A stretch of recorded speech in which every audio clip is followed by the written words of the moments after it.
PlayStation on YouTube? No, I found it. It's on their YouTube. They just posted it. All right. MLB The Show fans, we've heard your feedback, and we're providing a play-by-play of what's new with gameplay updates. First up, ambush hitting. Ambush is a new feature that allows you to emulate a real major league hitter by choosing which side of the plate you think the pitcher is going to attack. Guess right, and the plate coverage indicator will grow, giving you a bigger sweet spot and a slight improvement to your swing timing. Guess wrong, and your PCI will shrink, making it more difficult to line up your bat. Similar to outfielders' hit reactions in MLB The Show, we now have 3 different reaction time animations for infielders. These animations scale from the fastest to the slowest jump, depending on your fielder's reaction time attribute. Oh, nice. On average, your top-rated fielders will trigger the quickest start transition, while lower-rated players will experience slight delays. Let's go. You get instant feedback as arrows shoot out of the player marker indicating your jump. Blue is the fastest, green is average, and yellow is the slowest. This will be a game changer. Now a jump throw. That's a great play. Awesome, New dude. in MLB The Show 25 is GOAT Difficulty. GOAT Difficulty will challenge you in a way that's never been experienced in MLB The Show. Faster fastballs, bigger breaks on off-speed pitches, tighter swing timing windows, and a smaller PCI to challenge the best of the best. The new jump indicator allows for more catch animations to be played from even more directions and jump timings than ever before. Get to the warning track early, and if your meter gets into the green jump zone, you can tap the jump button, and a leaping home run robbing animation will play from whatever your attack angle and timing is. If you get to the right location, the animation chosen will time your jump appropriately. The rest is up to your fielder's ability. The new throw accuracy meter has been adjusted and is now more of a high-risk, high-reward mechanic. The perfect, or blue region, will now be at the end of the good, or green, instead of in the middle of it. Now, if you miss late, your throw will be in the offline, or wild, or red zone. Oh. The better your fielder's throw accuracy attribute, the bigger your good and perfect regions will scale. Skill gap. Tag, and he's out at the plate. From the start of the play to the end of it, everyone on the field will move like true MLB players with hundreds of new animations in MLB The Show 25. Stay tuned for the next episode where we'll take a deep dive into Road to the Show. This is Robert Flores. Thanks for watching. Okay, so... All right. Going through this, they specifically mentioned swing timing. So now that gets into the deeper nitty-gritty here. What we've always speculated impacts swing timing. We know vision has a lot to do with it, but I've always wondered if where you start your PCI, if that's where the pitch is going, and if you started there, if it gives you a more friendly timing window, at least a more consistent one. This is kind of a feature that just replicates that, or just kind of demonstrates that idea. I wonder if that was already in the game on a smaller scale and now they're just utilizing it. That's going to be nice. So the at-bats are going to be more active pre-pitch, guessing away every time on same-handed. I'm probably guessing in. If it's a more friendly timing window, I can catch a sinker more. I guess if it's a slider, you have to pretty much guess. If it's a slider, you have a bigger PCI to work with. I wonder if they fixed that slider problem, though. I need to hear them directly address that. I hope this isn't their fix. Well, the PCI shrinks. Just give them a bigger one. Sweeper pitch added to the game? Where does it show that? As arrows shoot out of the player marker indicating your jump. Throw. That's a great play. New in MLB The Show 25 is GOAT Difficulty. GOAT Difficulty will challenge you in a way that's never been experienced in MLB The Show. Faster fastballs, bigger breaks on off-speed pitches, tighter swing timing windows, and a smaller PCI to challenge. There it is. Sweeper. This is great, but we kind of assumed that all this would be the case, right? Where GOAT would just be everything on Legend, but harder. Speeds, whatever. Faster fastballs was assumed. Interesting, that's going to be tighter breaks. That's going to be hard. Smaller PCIs, fine. But where is this going to be? That's the biggest question. Is it going to be in Weekend League? Is it going to be 1,000 rated plus? I think the sweeper is going to take over the slurve, personally. I could see it being both. But if I had to pick one, I think 1,000 rated plus would be a little bit more sense made there. But then again, if it's supposed to be the hardest difficulty, the most challenging competitively, it should be in the most challenging competitive mode, which is Weekend League. It should be applicable to both, but if I was a betting man, I would do 1,000 rated plus. I can't wait till you play GOAT difficulty and then you go back to Legend and go, this shit is cake. Weekend League's Prop Hall of Fame. I would put money against Weekend League being Hall of Fame. It would be the last. It would be. Why would the most competitive mode in the game, their words, be the third hardest difficulty in the game? And before we say anything about, well, people will, want to try. Weekend League is not for casual players, bro. It's just not inherently as a mode. It's not. So they're not adding that for the casual players. That's what the new mode is. The Dynasty Quest. That's for them. I think I could safely bet on Legend, but I wouldn't be surprised if GOAT's in there too. They have described it as like the pinnacle of competitive games.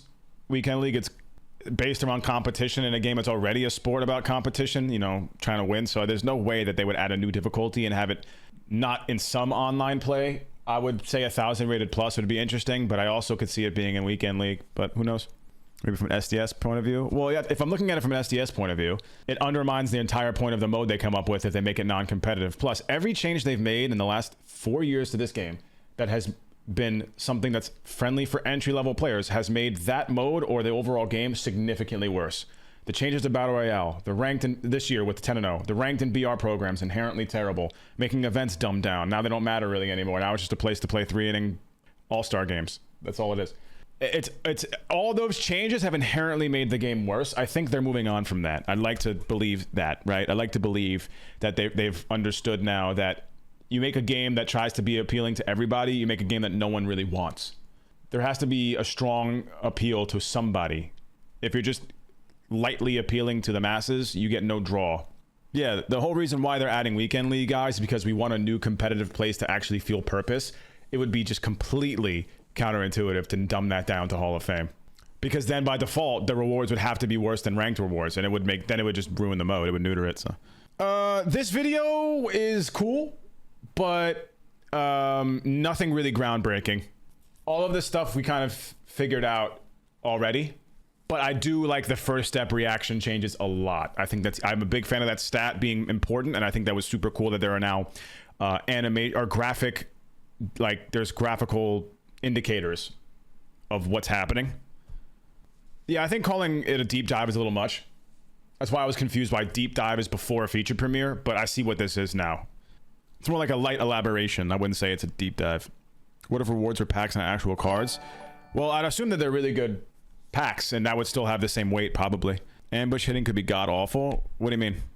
Yeah, I wouldn't say it's a sneak peek, because that's what they did last week. This is more like a little bit of a light elaboration.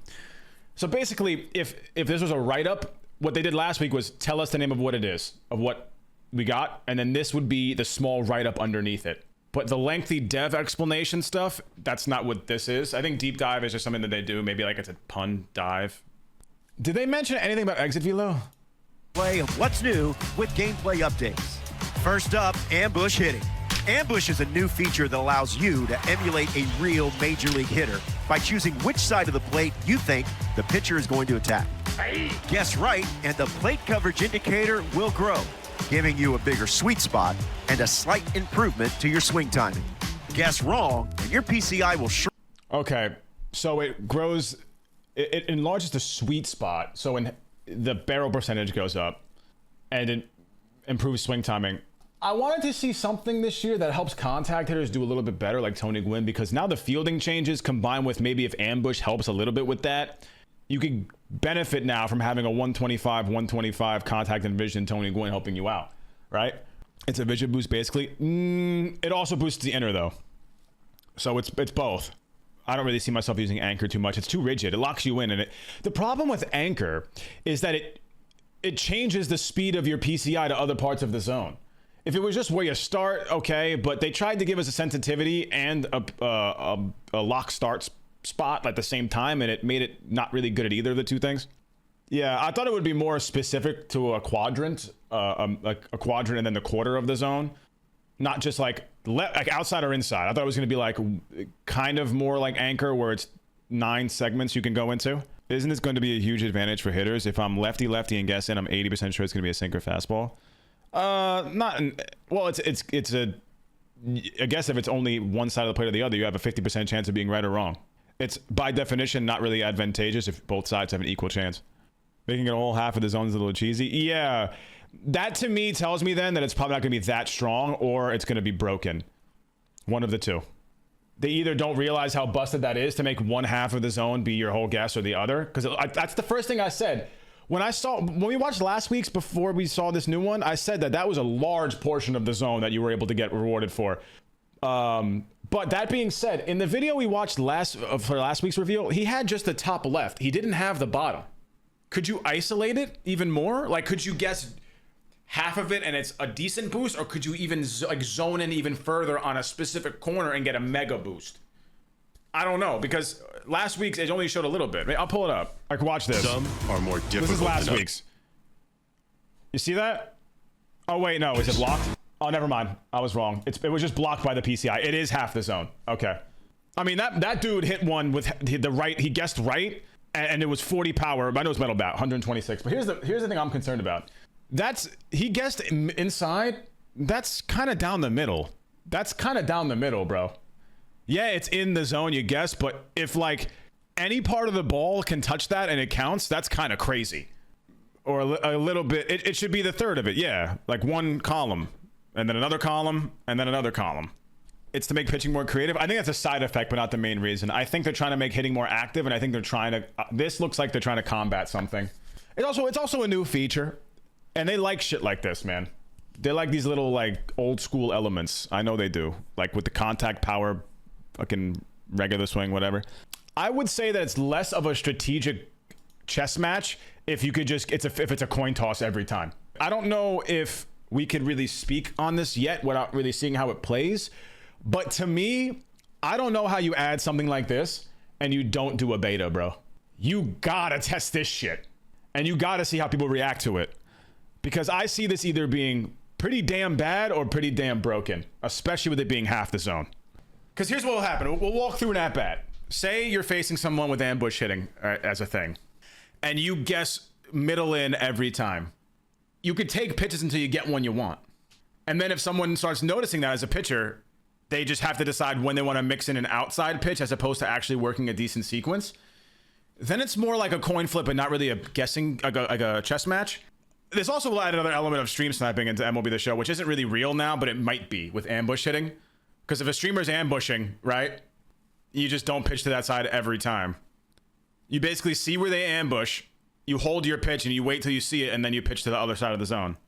It's not only for the first pitch, no. In the at-bat they showed here, they showed it back-to-back pitches.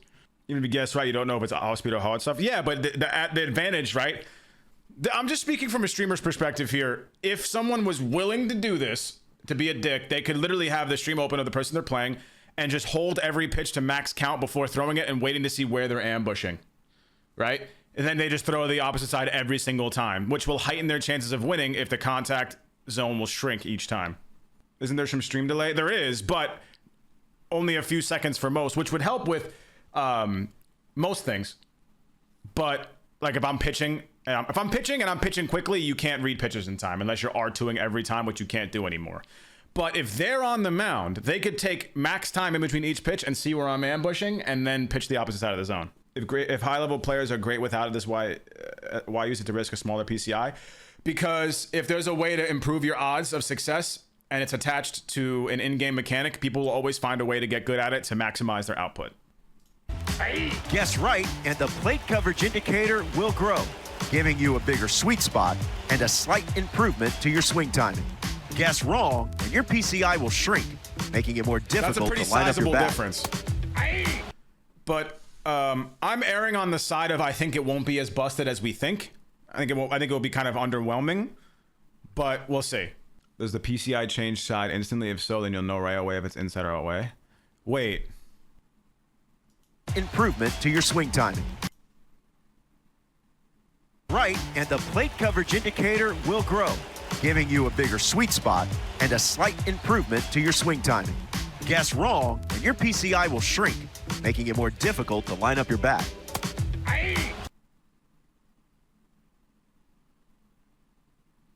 Yeah, it's not where you put the PCI, yeah. Yeah, they've changed the defense to make it harder, and it's gotten a little bit harder, but still way too easy. Defense in 20, especially, like in 21 a little bit too, but it was very inactive. You just kind of, it was a given. Ball was put in play, out was made. You just caught the ball.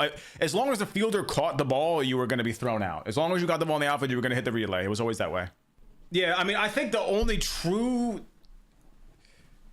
objective, maybe not criticism, but observation we can make here about this that makes me scratch my head is why would they not want to do a tech test here? They just don't want to pay for it? Because all of these things scream, let's test the game out. I hope they don't treat early access as the tech test. Yeah, to me, this screams they're cutting cost. Sony doesn't want to pay for it.